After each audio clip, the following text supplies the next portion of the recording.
From the battlefield to your browser. It's a wild title, right? But what we're about to unpack is this really fascinating document that connects the high-stakes world of military strategy with the technology that, believe it or not, powers our everyday lives. So where did we get this? Well, you're not going to believe it. Our source material comes from the U.S. Department of Defense. Yeah, the DoD, the people you think of with aircraft carriers and satellites. Not exactly who you'd picture writing software manuals. But it turns out they are deeply, deeply invested in the very same digital tools that Silicon Valley lives and breathes by. And that really brings us to the core question of this whole thing. Why on earth is an organization focused on national security so obsessed with the same kind of technology that gets a burrito to your door in 20 minutes? Well, the answer is all about getting a competitive edge in a completely new kind of war. To really get it, we first have to understand what a modern battlefield even looks like. It's not just about tanks and jets anymore. Increasingly, it's about data, it's about networks, and it's about software. And hey, don't just take my word for it. This is a direct quote from the DoD's own technical guidance. They don't just see technology as a tool, they see it as the absolute foundation for keeping a strategic advantage. It's a race, and the finish line is digital superiority. So what's the actual mission here? It all boils down to one word: interoperability. It's a fancy military term that just means getting all your different systems to talk to each other seamlessly. Imagine trying to connect absolutely everything, from logistics databases that track supplies all the way to real-time networked weapons on a fighter jet.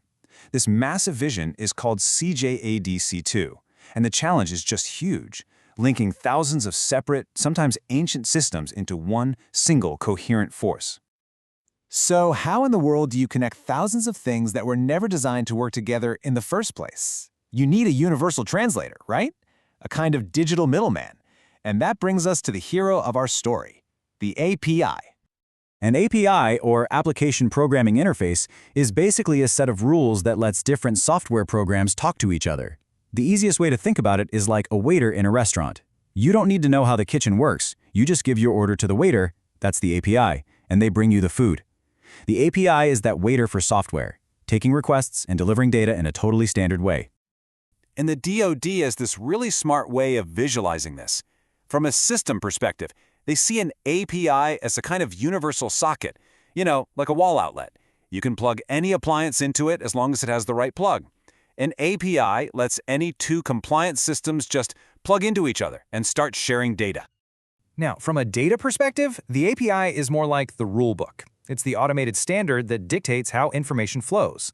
This diagram, which is taken right from the guide, shows APIs as the connective tissue for, well, everything, from raw data storage all the way up to analytics and even autonomous decision-making. They're the pipes that make a data-driven organization even possible. But here's the thing. Building this incredible connected system is only half the battle. The other much, much harder half is updating it and improving it without breaking anything. And in this environment, the stakes are just incredibly high. And this is the point you really have to let sink in. For you and me, if a software bug crashes an app, it's annoying, we restart it. But in a military context, a bug in a logistics system, or a targeting computer, or a communications network, that could be catastrophic. There's literally zero room for error. So how do you innovate under that kind of pressure? And the risks are very, very real. This table from the DoD's guide lists some common API vulnerabilities. We're talking about things like broken authentication, where an attacker could literally impersonate a legitimate user, or improper assets management, where an old insecure API is just accidentally left online, exposed. Every new line of code could potentially open one of these doors. So this is where the Pentagon's thinking lines up perfectly with the best practices of modern software development. The solution isn't to stop innovating. It's to find a way to innovate more safely. And the solution is this beautifully simple concept called a feature flag. At its core, it's just an on-off switch for a new piece of code. You can put new functionality into the live system, but keep it turned off until you are absolutely positive it's ready. This simple little switch basically gives developers superpowers. You can do controlled rollouts, turning a feature on for just, say, 1% of users to see what happens. If something goes wrong, you don't need a frantic all-hands-on-deck emergency. You just flip the switch back to off. It allows for safe experimentation and dramatically reduces the risk of downtime. And this slide just perfectly illustrates the difference. The old way was high risk. You'd push out a huge update to everyone at once and just hope for the best. The new way is fundamentally safer.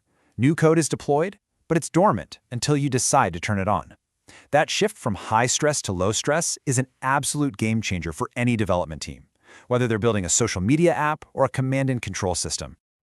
Okay, so let's zoom back out. It's become really clear that the principles the Pentagon is adopting for its digital battlefield are the exact same principles that drive success in any large, complex organization. I mean, look at this table. Again, straight from the DoD guide. These are the hallmarks of a good API: reusable, reliable, interoperable, secure. Now, are these military goals or business goals? The answer is both. Every organization wants to build things that work reliably, that can be connected to create new value, and that keep data safe. These are just the universal truths of good engineering. So, the crucial takeaway is this. The discipline required to build resilient systems for warfare is the exact same discipline needed to build innovative and successful software for any business. It's the strategic approach, having standardized interfaces, secure design, and safe ways to make changes that creates a real, lasting advantage. And that leaves us with a final thought. The ability to instantly turn something off is one of the most powerful tools we have for managing risk and enabling change.